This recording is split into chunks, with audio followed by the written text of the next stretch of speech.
बाबा जी की प्यारी साध संगत जी, राधा स्वामी जी। प्यारी साध संगत जी, हम में से बहुत से सत्संगी ऐसे हैं जो कि भजन बंदगी करने के बाद कुछ ऐसी गलतियां कर बैठते हैं जो कि उन्हें नहीं करनी चाहिए, जिसके कारण उनकी बात नहीं बनती, अंदर का पर्दा नहीं खुलता। और वो सत्संगी वर्षों से भजन सिमरन करते आ रहे हैं, उन्हें बहुत वर्ष पहले नाम की बख्शीश भी हो चुकी है। तो ऐसे अभ्यासियों की अक्सर शिकायत रहती है कि उन्हें अंदर कुछ दिखाई नहीं दिया और वो बहुत समय से अभ्यास करते आ रहे हैं। तो संगत जी, आइए बड़े ही प्यार से आज का ये प्रसंग श्रवण करते हैं। साध संगत जी, ये बात एक सत्संगी की है। जब वो सत्संगी एक सत्संगकर्ता से अपने निजी अनुभव साझा करता है और कहता है कि मुझे बहुत वर्ष पहले नाम की बख्शीश हो चुकी है और मैंने अभ्यास को भी पूरा समय दिया है, परंतु फिर भी मुझे अंदर कुछ दिखाई नहीं दिया, मेरा अंदर का पर्दा नहीं खुला, मेरी बात नहीं बनी, तो कभी कभी मैं परेशान हो जाता हूँ कि इतने अभ्यास के बाद भी मेरी कोई बात क्यों नहीं बनती और मुझे अंदर ही अंदर ये एहसास होने लगता है कि परमात्मा है भी या नहीं। तो उसकी ये बात सुनने के बाद वो सत्संगकर्ता कहते हैं कि आप ऐसा क्यों सोचते हैं, जबकि आप अपने गुरु का हुक्म निभा रहे हैं और मालिक के नाम को प्रकट करना इतना आसान नहीं है, ये एक कठिन काम है। इसलिए मालिक जिन पर कृपा करता है वही उनसे जुड़ पाते हैं, वही उस मालिक के नाम को प्रकट कर पाते हैं, नहीं तो ये हर किसी के बस की बात नहीं है। और आप जी कहते हैं कि मालिक के नाम को प्रकट करना इतना भी आसान नहीं है जितना हम सोचते हैं। तो हमें निरंतर प्रयास करते जाना है और अपने गुरु के हुक्म को निभाते जाना है। और आप ऐसी बातें मन में क्यों लाते हैं कि मैं इतना अभ्यास करता हूँ? आप यहीं पर गलती कर रहे हैं, इसलिए आपकी बात नहीं बन पाती। क्योंकि जब कोई सत्संगी भजन पर बैठता है तो भजन सिमरन करने के बाद उसके मन में ये बात कभी नहीं आनी चाहिए कि मैं भजन कर रहा हूँ और मेरे कारण ही भजन सिमरन हो रहा है और जो भी हो रहा है मेरे कारण ही हो रहा है। हमें ऐसा बिल्कुल भी नहीं सोचना है। ये बात अपने अंदर से बिल्कुल निकाल दो कि मैं कुछ कर रहा हूँ। और भजन करने के बाद हमें केवल एक बात ध्यान रखनी है कि हमने जितना भी अभ्यास किया है उसको मालिक के चरणों में अर्पित कर देना है।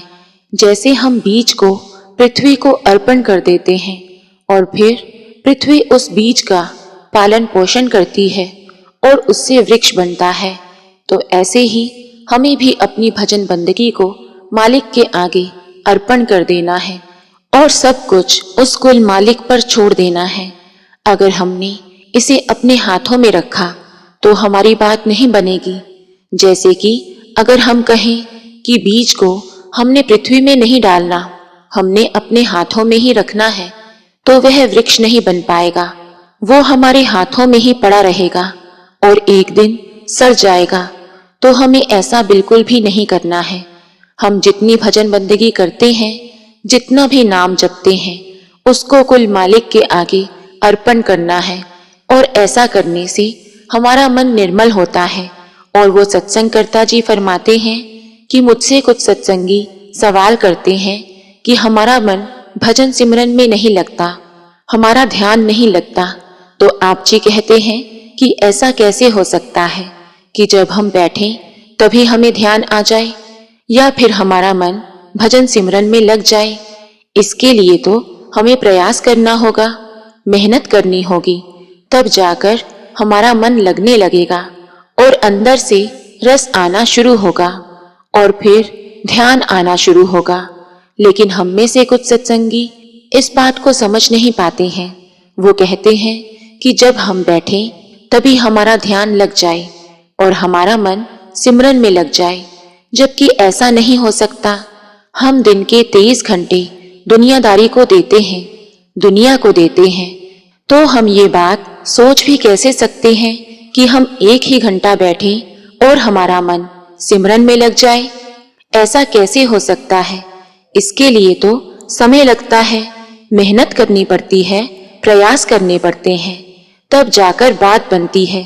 संगत जी, यदि कोई कहे कि मुझे फल पहले चाहिए, बीज को मैं बाद में बोऊंगा, ऐसा होना संभव नहीं है, क्योंकि पहले तो हमें बीज को पृथ्वी में डालना पड़ता है और फिर जाकर उसका वृक्ष बनता है, फिर जाकर उससे फल मिलते हैं। तो ऐसे ही रूहानियत का ये मार्ग है।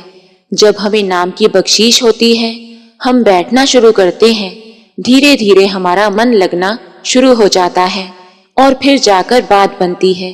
तो उसके बाद वो सत्संगी उनकी इन बातों को समझ जाता है और उनकी बातों पर अमल करता है, और कुछ दिनों के बाद उसकी फिर उनसे मुलाकात होती है। और जब दोबारा उसकी मुलाकात उन सत्संगकर्ता जी से होती है जो कि कमाई वाले होते हैं, वो दौड़ा दौड़ा उनके पास आता है और कहता है कि ज्ञानी जी, मेरी तो बात बन गई। जैसा आपने कहा था मैंने वैसा ही किया। मैंने अपने अंदर से ये बात निकाल ही दी कि मैं कुछ कर रहा हूँ, और मैंने सब कुछ मालिक को अर्पण कर दिया और उसी से मेरी बात बनने लग गई।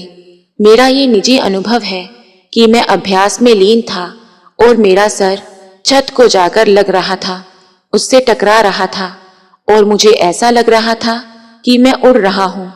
ये अनुभव मेरे लिए बिल्कुल अनूठा था और मैं ये देखकर घबरा भी गया। मैं इसी के बारे में आपसे बात करने आया हूँ कि मेरे साथ ऐसा क्यों हुआ। तो उसकी ये बात सुनकर वो सत्संगकर्ता जी कहने लगे कि ऐसा अभ्यासियों के साथ होता है। जब वो भजन बंदगी पर बैठते हैं तो उनकी सूरत ऊपर उठना शुरू हो जाती है, लेकिन जमीन नीचे खींचती है।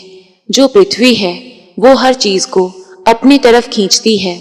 जब अभ्यासी भजन बंदगी में लीन होता है तो उसकी सूरत ऊपर की तरफ चढ़ती है और उसका नीचे से नाता टूट जाता है, और उस समय अभ्यासी को घबराना नहीं चाहिए। इसलिए सत्संग में अक्सर फरमाया जाता है कि इन बातों को हजम करना सीखो, लेकिन हम इन्हें हजम नहीं कर पाते। अब जो तुम्हें अनुभव हुआ वो इसलिए हुआ कि तुमने अपने अंदर से ये बात निकाल दी कि मैं कुछ कर रहा हूँ, और तुमने अपने मालिक के चरणों में सब कुछ अर्पित कर दिया और तुम्हारी बात बन गई। और इसके आगे तुम्हारे साथ कुछ और अनुभव होंगे, उसके लिए भी तुम्हें सावधान रहना चाहिए, क्योंकि जब अंदर नाम प्रकट हो जाता है तो उसे संभाल पाना हर किसी के बस की बात नहीं होती।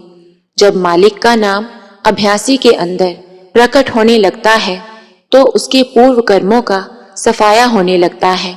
तो जब उसके कर्मों का सफाया होने लगता है तो अभ्यासी को लगता है कि उसकी मृत्यु होने वाली है, जैसे कि वो भी कर्मों के साथ खत्म हो रहा है, जबकि उस समय हमारे कर्मों का सफाया हो रहा होता है। ये ऐसा ही है जैसे कि एक व्यक्ति का फिर से जन्म हो रहा होता है। एक जन्म तो वो है जो हमें माता पिता से मिलता है, जो कि हमारी देह होती है, लेकिन एक जन्म वो है जो हमें मालिक की कृपा से हासिल होता है, जो कि आत्मा का नया जन्म है। जब हमारे कर्मों का पूरी तरह सफाया हो जाता है, उस दिन हमारा नया जन्म होता है।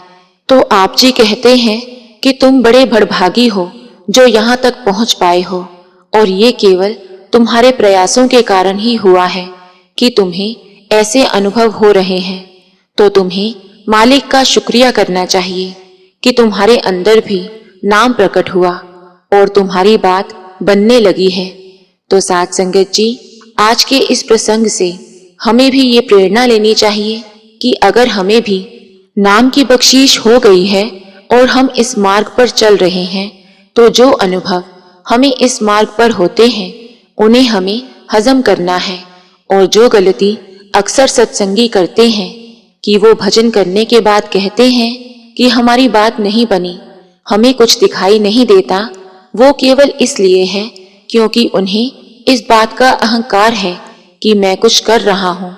और जब ये अहंकार अंदर से चला जाता है कि मैं कुछ कर रहा हूँ, उसी दिन हमारी बात बनने लगती है, हमारा सफर शुरू हो जाता है और हमें अंदरूनी अनुभव होने लगते हैं।